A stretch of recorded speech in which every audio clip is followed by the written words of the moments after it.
It's a Monday like no other. What a busy weekend it's been for the world. The war-filled weekend, the escalation of the conflict between United States, Israel, and Iran, and of course all the affected countries, especially the United Arab Emirates. Very busy and not so fun-filled weekend that we've had. Well, good morning. Welcome to Business Morning. Here we have 55 minutes to do business, and of course we're going to capture some of those happenings globally and how it feeds into Nigeria. It's one world after all. I'm Ini John Mekwan. We'll do business today. Let's start from how our market closed right here in Nigeria. We see that it was a negative week last week. We only had one positive close. Every other day, the 4 other trading sessions at the NGX closed negative. And so at the end of the week, the market lost more than 1%.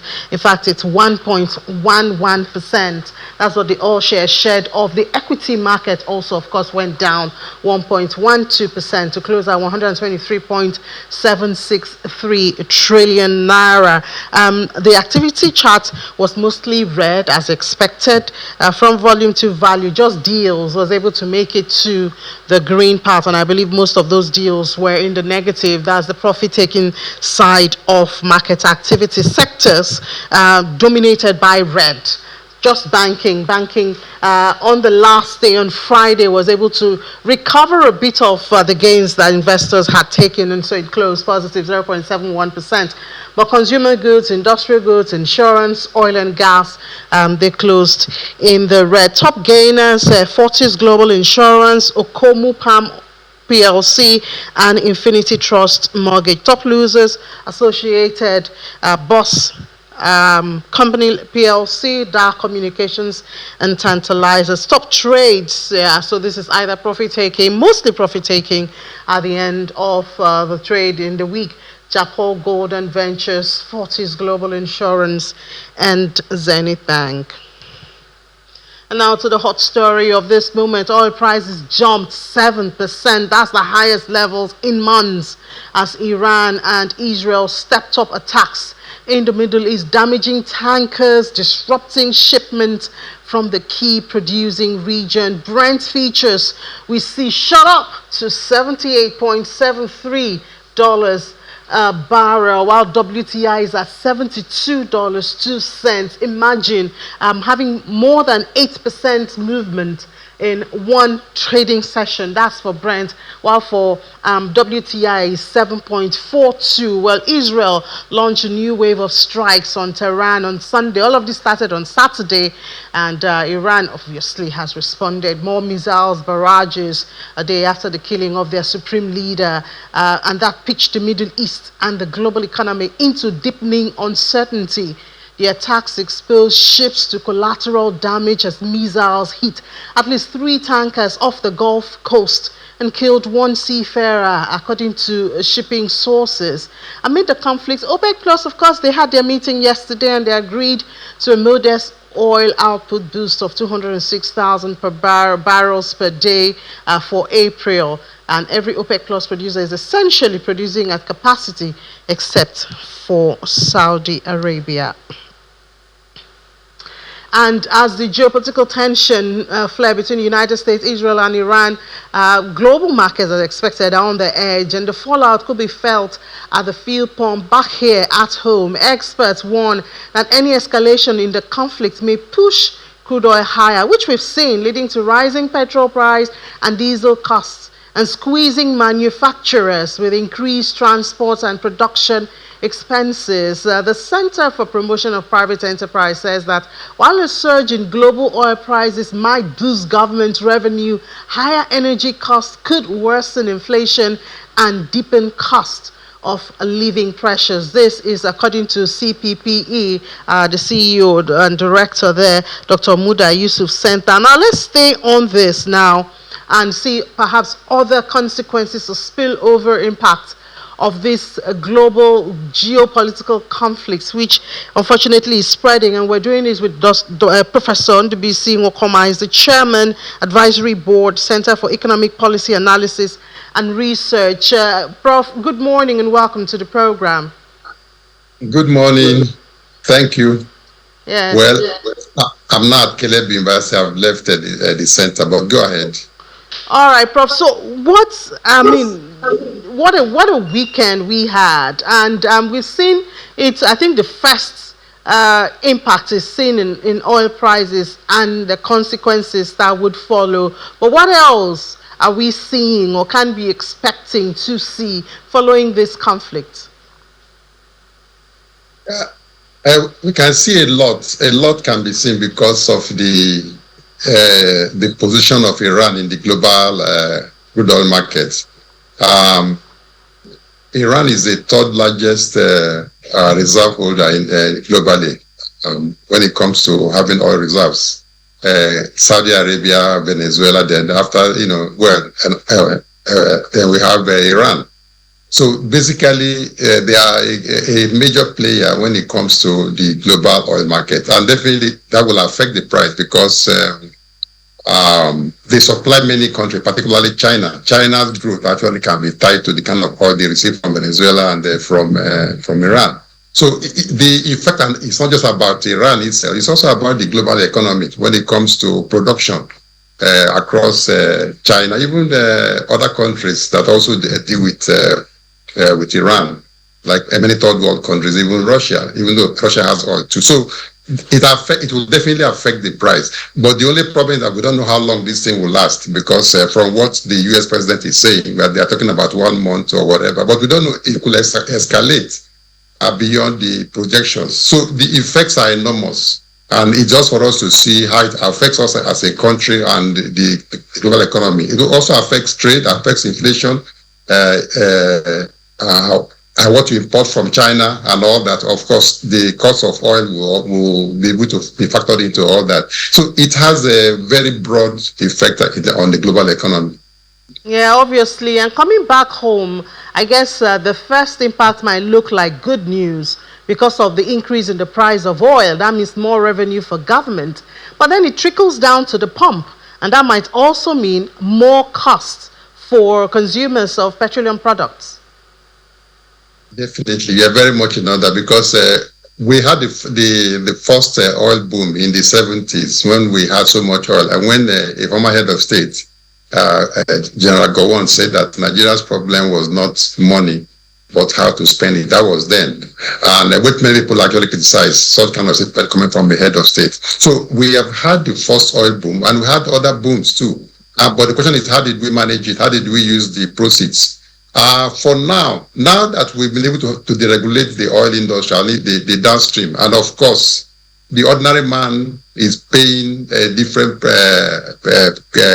prices for oil at different times. Sometimes it's 739, sometimes it is 800, sometimes 900. So definitely that will affect, because when the price of oil goes up, so now we have about $72 per barrel for now. If this thing escalates up to a month, this crisis in Iran, it could get up to 80, 90. And of course, it will trickle down to the price of petroleum products in Nigeria.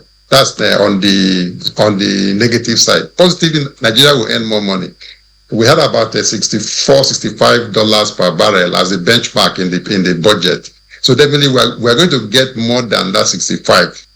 But maybe like I talk about 80 or 85 or thereabout. That's what the price will be for the next 1 month or more. We don't know how long it will last. Definitely more money will come in the short term. So the effects are actually broad in terms of what we import from countries like China, which actually depends a lot on oil from Iran. Of course, there will be imported inflation, which will come in. There will be increase in the price of petroleum products, because the pricing is based on the global price for crude per barrel. So it is neither here nor there, but we are going to get more. Government will get more, but the ordinary man will pay more for these prices. But whether government will allow the benefits they are getting to trickle down to the ordinary man is another issue. Because a number of times when government gains, the benefits actually they hardly trickle down to the ordinary Nigerian. So the issues are, the times are quite uncertain when it comes to what the effects will be, but definitely the ordinary man will pay more. Whether they will get some benefits from government will be another issue entirely. So, I mean, we do hope, I mean, that this is not sustained. But what should countries like Nigeria be doing now? You just painted the picture for us how government most likely will be having more revenue, but it will also mean that the consumers will be paying more. Is there a way to balance this? Maybe some, structure or, instruments that could be used to find a balance? Well, the government has its job cut out for it. Government definitely would decide by one policy or the other to see how they could bring down the benefits to the ordinary man. But government is actually overborrowed now. I'm sure we know that. So we've been borrowing and borrowing, and the level of borrowing under this in the past 2.5 years, it has been so tremendous, heavy. So what may happen is that it may not encourage government to borrow more in the near future. Let's say 6 months thereabout, and the ordinary man will just be left on his own, because if government now gets more money from increasing price of crude, that could give us some kind of cushion to resist or to desist from seeking for more loan liabilities. So I don't see the ordinary man actually getting, or any instrument that can be put in place to make government to let the benefits trickle down to the ordinary person. It's just for government to, in their own conscience, the president will say, okay, we are getting this, we want to see how we can have some kind of programs. But in Nigeria, these programs oftentimes they talk about bag of rice, indomie, and all that for the ordinary, which have been the pattern, which to me is actually not value adding. So it is left for government to craft up programs to be able to absorb the benefits of the increase in PMS, because it will definitely be affected. So government could now say, the increase that could result, we can take up this off the ordinary person. So if the price for PMS will go from, let's say, 850 or 830 to about 900, government will say, okay, that gap about 70 naira per liter, we will take that off the ordinary man. That could be a way in which the ordinary man will be giving some kind of cushion. But it's up to government to do that. I'm not sure we can do that by legislation. Government can now say, we know the effect of the ordinary person, let us bear this burden until this thing will go off. So it's up to them, and I hope they do that so that the ordinary man will not bear the full brunt of this Iran crisis. So, Prof, when you say government, I want to believe you're also looking at the subnationals, because we know that when there was the removal of the subsidy, we saw FAC increase, and of course, money that goes to the states and the local government also increase. So, I mean, if there's going to be more FAC, then we should expect states and local government to also be more responsive. So it's not just at the center.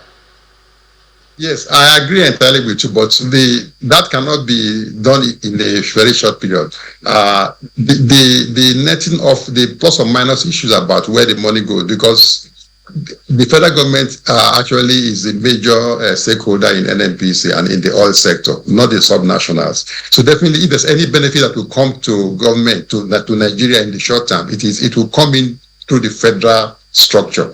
So when it comes to being able to dispense any benefits to the ordinary Nigeria, it also comes from the federal, from the center. However, if there are contributions to be made by the subnational, that can be worked out. Maybe subsequently say, oh, we did this for the money that accrued to everybody. We did this, and then everybody should be able to make some little contribution. That can be worked out over time. But in the short term, if government wants to shield the ordinary man from this crisis, they could just say the little margin, the increase that could arise by the rise in the oil crude oil prices, let us cover that, and later we can not net off with the subnationals, those that we able to pay so and so, to see we bought this body for everybody. Let us see how everybody can contribute. That can be done.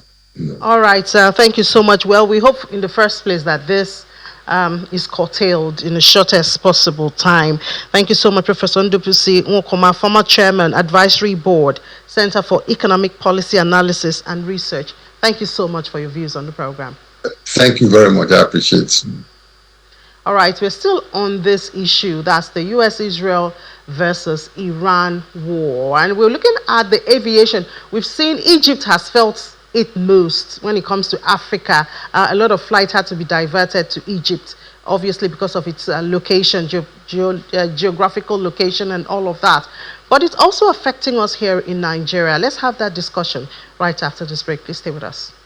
You're welcome back. We're still staying on geopolitics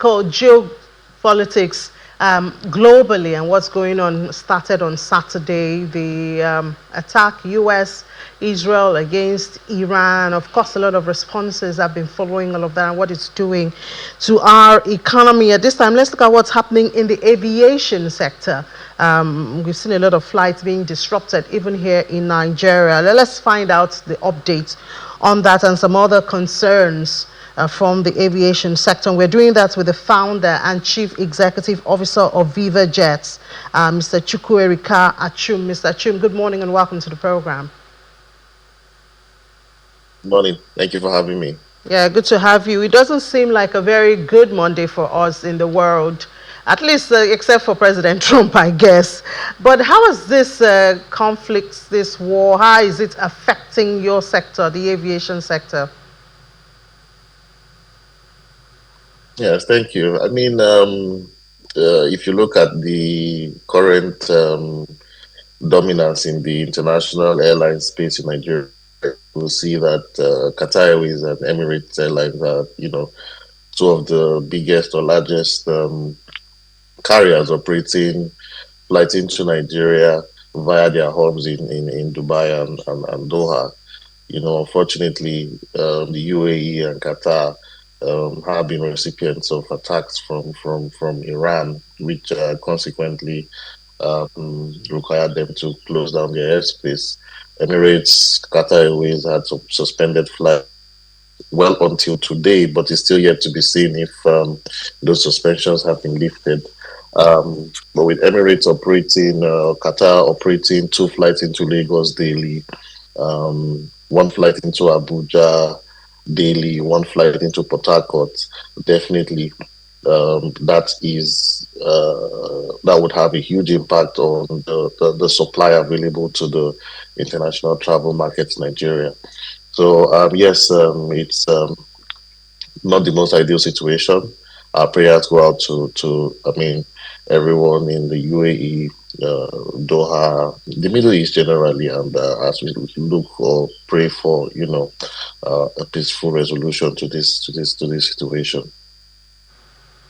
So, do we expect perhaps any other kind of impact apart from the flight coming from, for now it's the Middle East?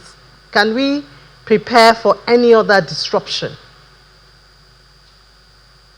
Well, we hope that the other legacy carriers don't become predatory and start to increase prices, because immediately what you will see here is a spike in demand, and consequently, if care is not taken, a huge spike in the pricing as well. So travelers will suffer for sure. Travelers have already suffered disruptions. Um, we don't also want to see, travelers suffering another hike in pricing again. And talking about hiking prices, we know that the FCCPC said they're investigating the perhaps unfair hike in prices during the festive period. What are your thoughts on this? Yes, well, I've seen the report from the FCCP, but I think what that report did not capture, right, is also the local consumer behavior in Nigeria. The argument on the part of the airlines have been that traditionally Nigerian travelers during the Yuletide seasons are one-way travelers. So an example is you see a lot of regional migration from Lagos to the southeast, and these airlines fly at full capacity going to the southeast, yes, but on the return flights, right, the airplanes are empty. So the excuse or explanation on the part of the airlines is that consumer behavior was also not really factored into this report.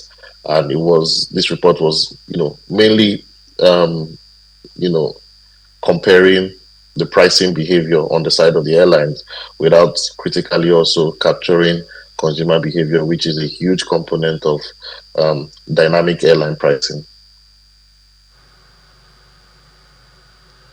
So, what is a typical scenario? We know that, I mean, normally basic economics is when demand increases, then prices go up, but there's also the need for consumer protection. So, when you say consumer behavior here, could you help us understand that factor in determining price? So, if you look at the Yuletide seasons, for example, you have travelers who do, for example, from Lagos or Abuja to the southeast. Let's use the southeast as, you know, our example here. Um, During the December season, you have people traveling from Lagos, people who do their business in Lagos or Abuja, but travel back home for the Yuletide season. The airplanes that take them back home fly back empty to Lagos, right? And you have 100% demand on the inbound leg into the southeast, but you have 0% demand on the outbound leg to Lagos or Abuja.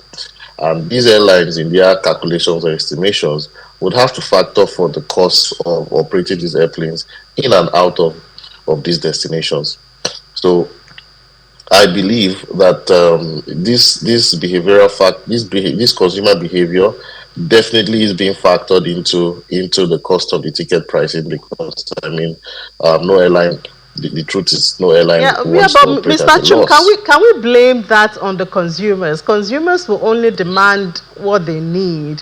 Consumers would not say because we want to fill the flights heading back to the southwest, then we will just hop on a flight. So I mean, if when you're making your extra profits, the consumer doesn't share out of it. So why should the consumer pay for a seasonal cost to the operators? I I agree with you 100%, and I am beyond the fact that I am also, you know, an active player in the aviation industry. I am also a heavy user of aviation, and the price, the pinch is being felt even by myself.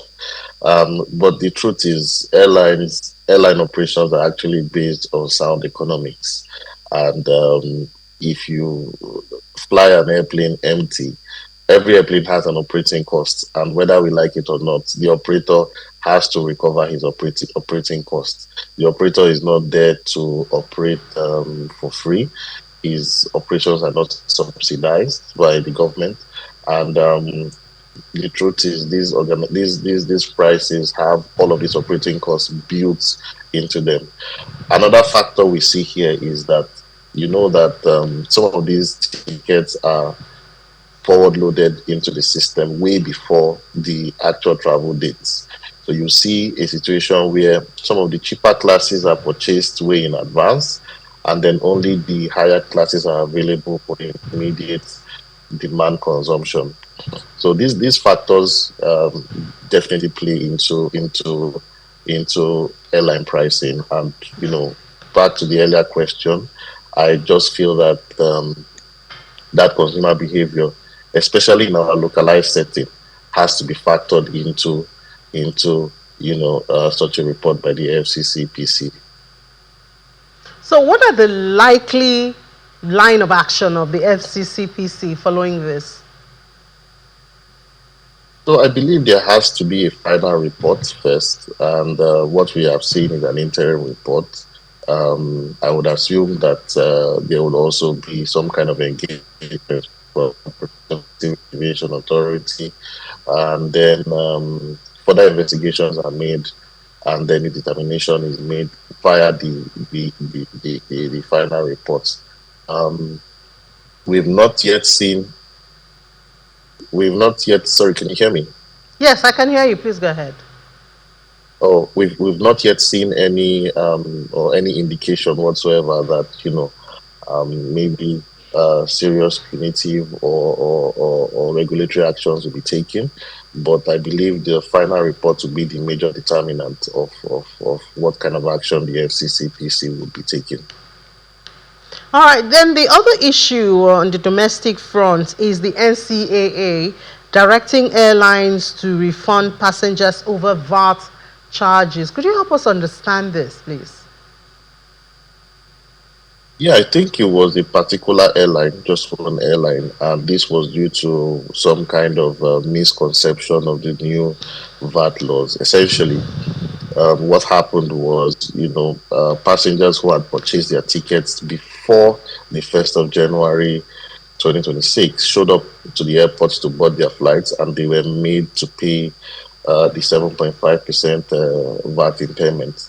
Um, However, the some of these passengers complained, and the Civil Aviation Authority, through the Consumer Protection Department, got an interpretation of the laws from the NRS, and it was clarified that even if the service was being provided after the 1st of January, the service was procured before the 1st of January. Therefore, the service had no VAT liability. And so the NCA has made a determination that that particular airline should and must refund the passengers the VAT component of their tickets. However, I don't know if if that refund has been done. And away from that, we've been talking about intra-African travels. I know I met you at one of the events in, I believe, in Cote d'Ivoire last year, and the Mhm. major conversation there was linking the continent. Have we made progress in that respect? Well, the truth is, no progress has been made. It is very tough and difficult, But if the truth has to be said, I would say Africa is not yet ready to trade with itself. We are seeing a lot of conversations on paper without, any real meaningful progress. It is still very difficult to travel within Africa, even by air. Um, the regulatory barriers from country to country.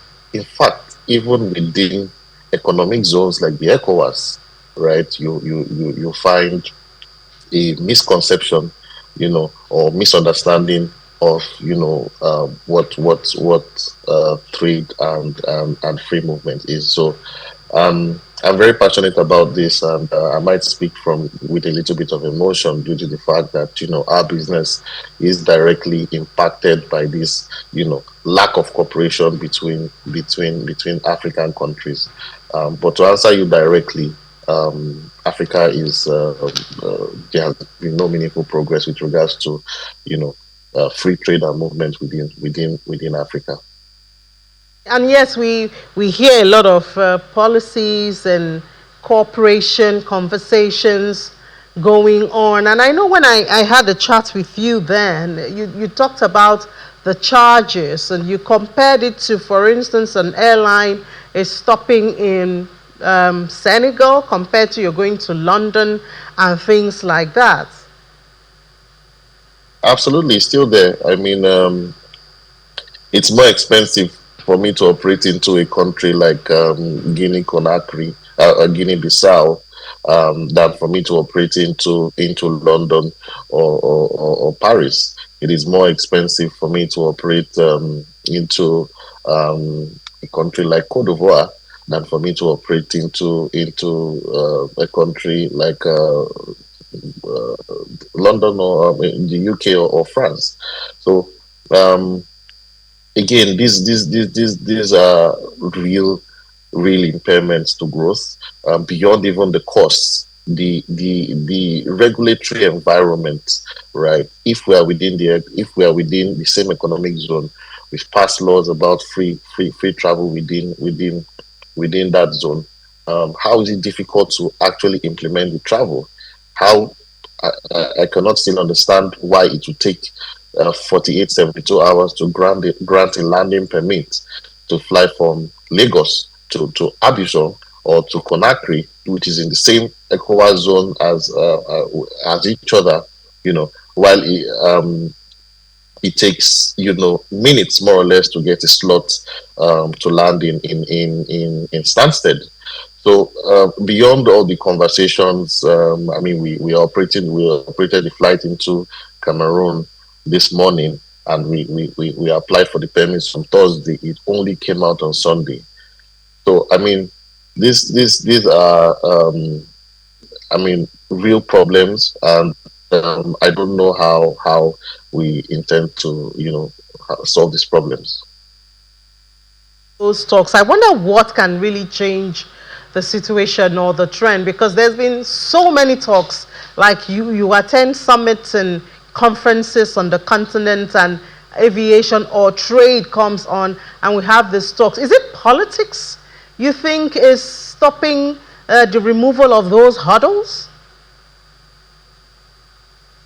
Well, I think Africa Africa is afraid of trading with each other, right? I'll give you an example. We operated a flight last year into, I mean, we're coming from the Middle East down to Gabon, and mid-flight, due to some rerouting, the crew, found out that it might not be operationally possible for them to continue to Gabon, and they requested to divert into Addis Ababa, Ethiopia, for refueling. Ethiopia denied the request, right? Even though it wasn't an emergency, um, Ethiopia declined their request. They tried Eritrea declined their request. They had to go back to Saudi Arabia to land. Saudi Arabia not only accepted them, but granted them visas to come in and proceed the next day. So Ethiopia operates 21 flights into Lagos. Ethiopian Airlines operates 21 flights into Lagos.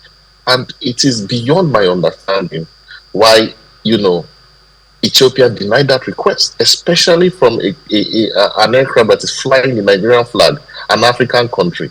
But I bet you, if this aeroplane was coming from Europe, or if it was coming from America, or had an American registration, or had a European registration, it would not even be the case. So there is a fundamental problem with Africans trading with Africans, and I'm sorry to say I don't know if it is spiritual, but I am actually lost for understanding. Well, that's sad, actually, painting that picture there, and denying a flight access when you know that they need to do something. Well, if it's spiritual, Mr. Chup, we will pray and fast and break all of the shackles. Well, thank you so much for your time on the program this morning. The Chief Yeah. Executive Officer and founder of VivaJet, Mr. Chukwuerika Achum. Thank you for having me.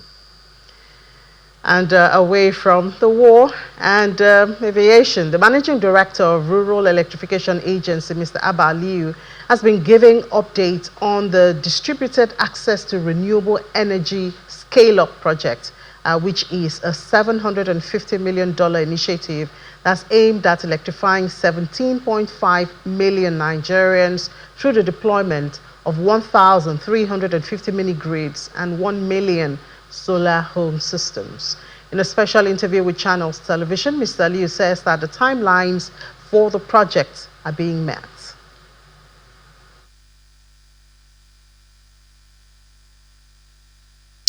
As at today, for the first time in the history of the country, more than 1,000 mini grids have been project developed, of which 519 of them we already have signed grant agreement, which means that as at now, project site have been identified, community have been engaged, equipment have been placed for order, or they are already in the country, fencing, some of them even the PV, the photovoltaic panels have already been started being installed, which by the towards the third quarter of this year, we are expecting that more than 70% of this 519 mini grids will be completed, and the remaining over 700 that we are yet to sign the grant agreement. We are expecting that by the middle of next year we'll sign the grant agreement.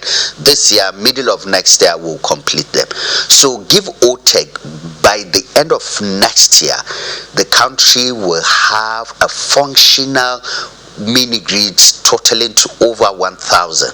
This is apart from the 200 that we completed under NEP, which we completed the project also in 2024. Yeah, I promise there. We hope by next year we will see those numbers. Let's take a short break now. When we come back, a stable coin. Did you even know that Nigeria has a stable coin that's pegged to the Naira? It's called CNGN. Maybe you know. Have you adopted it? We'll talk about that after the break. Please stay with us.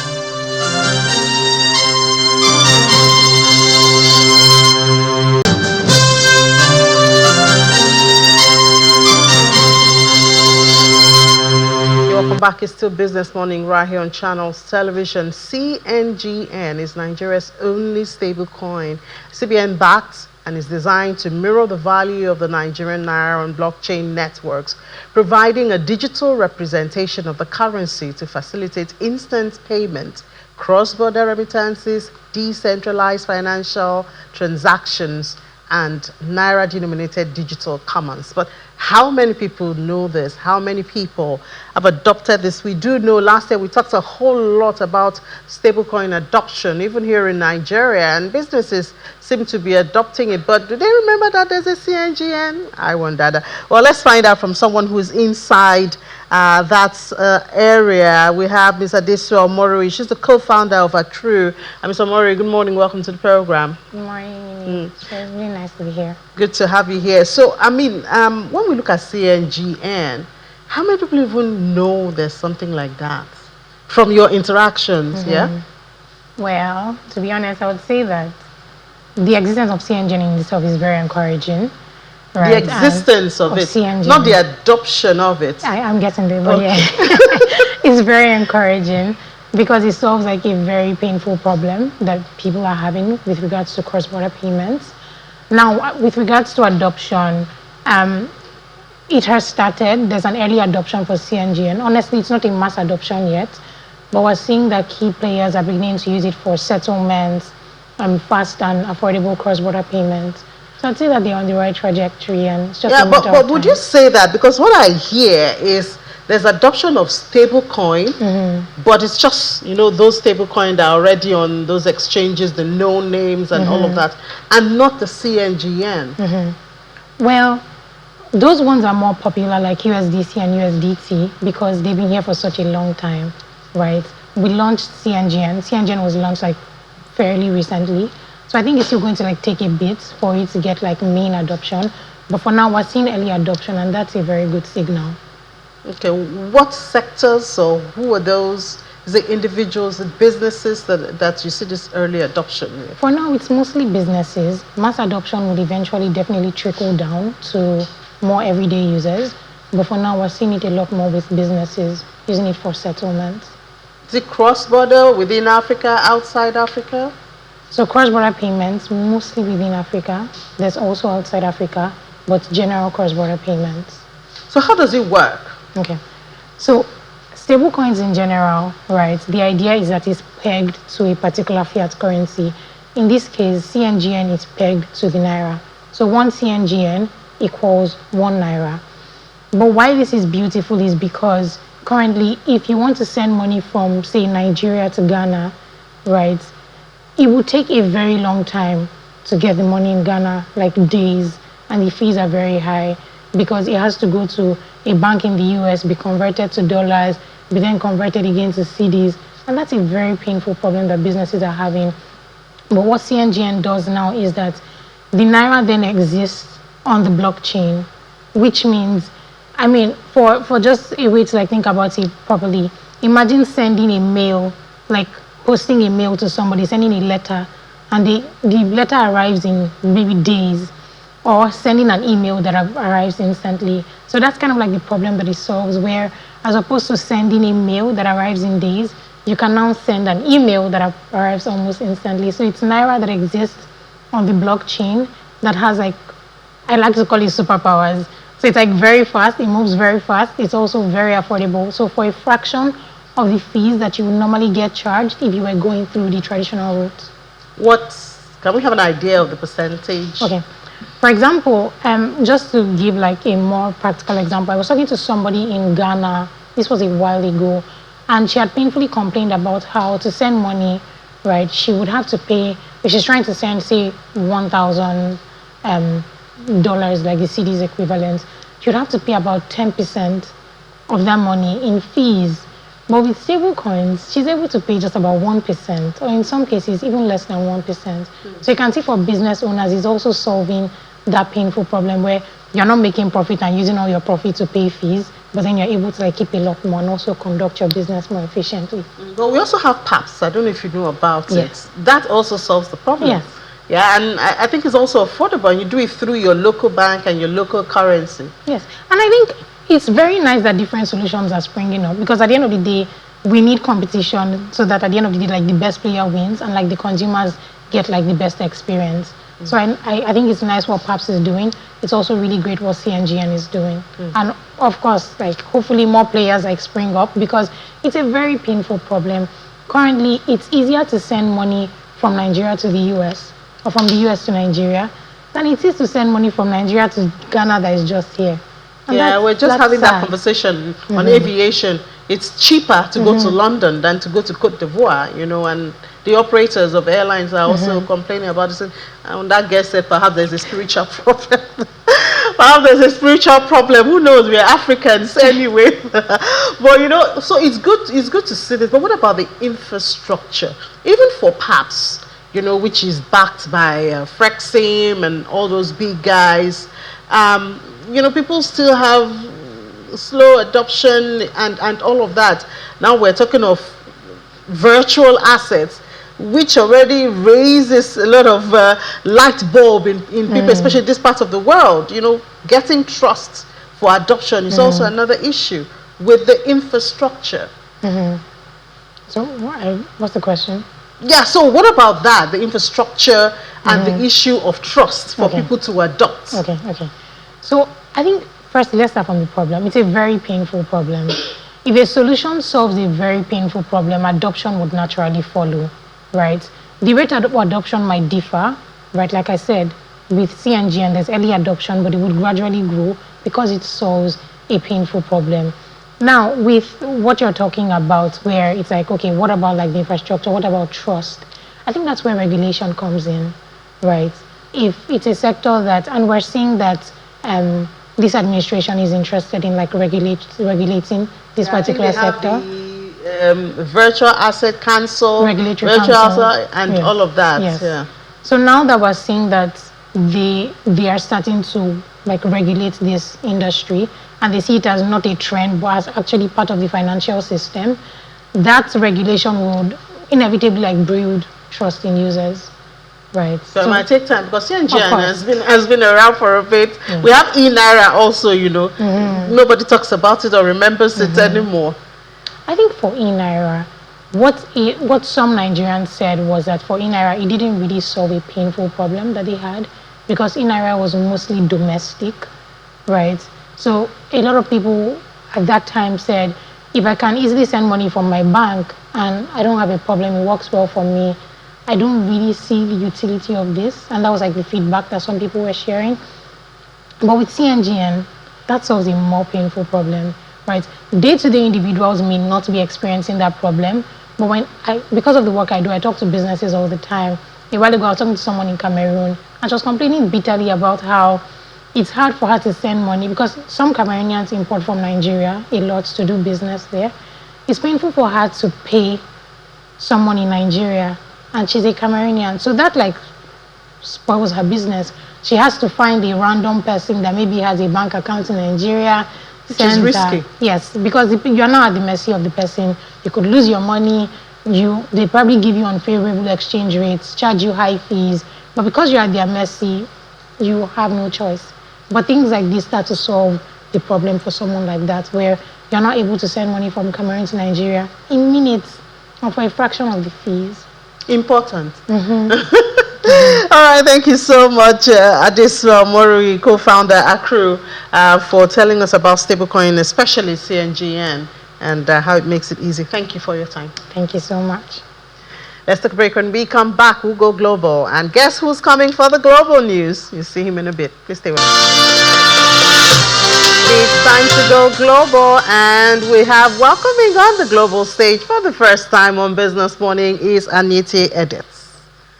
Well, happy new month, Ini, and then of course, I don't know what to tell myself, happy new year back on the screen here, because it was, last time I was here was sometime in July last year.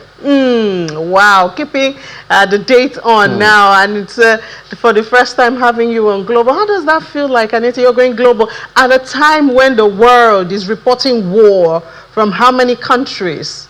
Well, it's I would say it's kind of interesting because the world is currently responding to a weekend of high intensity conflict in the Middle East, and of course, whatever happens in the Middle East tends to affect almost everywhere. In terms of religion, it will affect it. In terms of economy, it will affect it. And in terms of even commodities, like now the price of gold, the price of oil has also been affected. And Nigeria is no doubt not exempt from the happenings here. So, but we'll get to see how the world and Nigeria in particular gets to respond to this. Yeah, respond, you said. I mean, or affected, that's another one, because this morning we've seen that Brent is up more than 8%. So obviously that is going to have an impact on our economy being, oil dependent and all. But anyways, I think I'll just let you go around what stories you have. Yeah, right. So I'll start first of all with the global market expectations, which we can see on the board there, starting first with the world's #1 economy, that's the United States,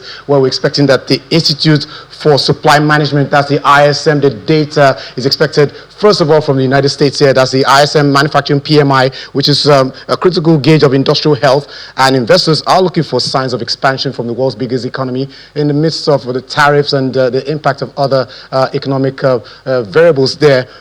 So the ISM data, which is expected later today, will provide the first major look at how the industrial sector is handling new tariff pressures from US President Donald Trump. So the markets will be eyeing out for that.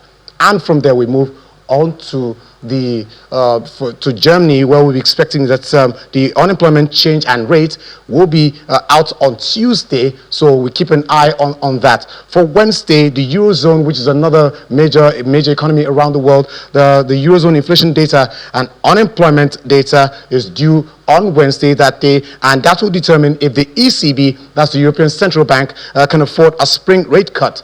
Already, European Commission President Ursula von der Leyen, as today she emphasized a sense of urgency in boosting the EU's competitiveness to prevent further factory closures. So we also keep an eye on how the ECB, the Eurozone economy, that's the January jobs data and the unemployment data, as well as the inflation data, would pan out on Wednesday, midweek of the month of March. Now, over to, from the ECB, we move down to China. That's the world's second biggest economy, which will be having its annual parliamentary meeting this week. They call it the two sessions, and that they'll have the focus shifted towards its 15th five-year plan, which is starting from this year to 2030. So that's about a second 5 year within the decade, where they'll be having talks about looking into fiscal yuan support, about 1 trillion yuan, which is expected to counter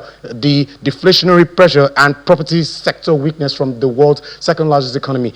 At the same time, the meetings will also suggest that the country's capital, that's Beijing, may set a slightly lower 2026 GDP growth target of about 4.5 or around 5% for the world's second largest economy. So they'll be prioritizing high quality growth and domestic consumption over raw industrial output. So the discussions are focusing first, like I said, on that 15th five-year plan with heavy emphasis on technology self-reliance to bypass Western trade restrictions. So that's it for China's economy. And then on Friday, we go back straight still with the US, that's the world's biggest economy, where we'll be having what we call the big three, the big three employment situation. That's the non-farm payrolls, the NFP, which is forecast to suggest a cooling of jobs rate within the U.S. To around 60,000 for the month of February, which we just left just a couple of days ago.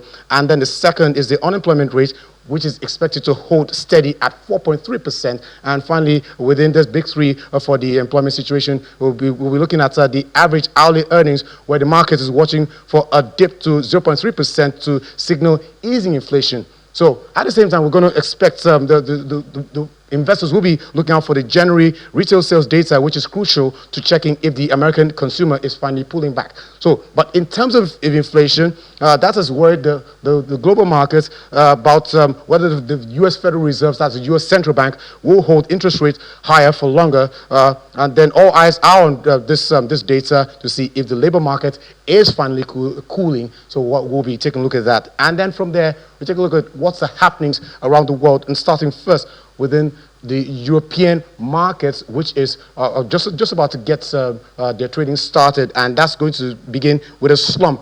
No surprises. This is what came out over the weekend. That's on Saturday, where a joint military strike between the United States and Israel on Iran, which comes after the country refused to heed to U.S. President Donald Trump's demand to curb its nuclear program, and another round of talks which ended without a deal last week.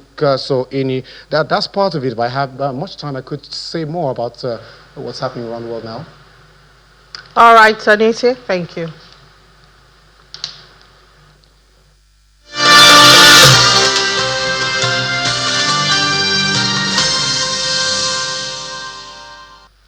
Yeah, well, I guess it's not very pleasant times in the world now, even though President Trump would not agree with me. But I mean, a lot of infrastructural development have been set back hundreds or at least years behind. A lot of destruction going on in the world as we speak, and lives also being lost, sadly.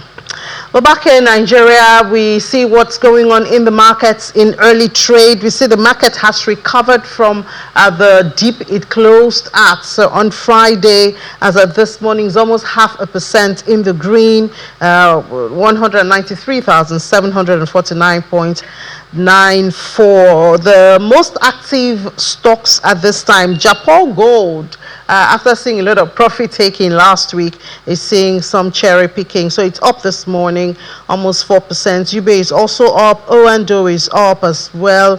Airtel Africa is receiving some positive attention. O&O, Fortis Global Assurance, ABC Transport there also. But Geregu is still on the flip side, as well as Presco. We'll see what the numbers look like in the afternoon during Business Incorporated. Laddie Williams will be here to give you updates at that time. I'm Inni John Mekwa, wishing you the very best of the rest of the day. Bye-bye.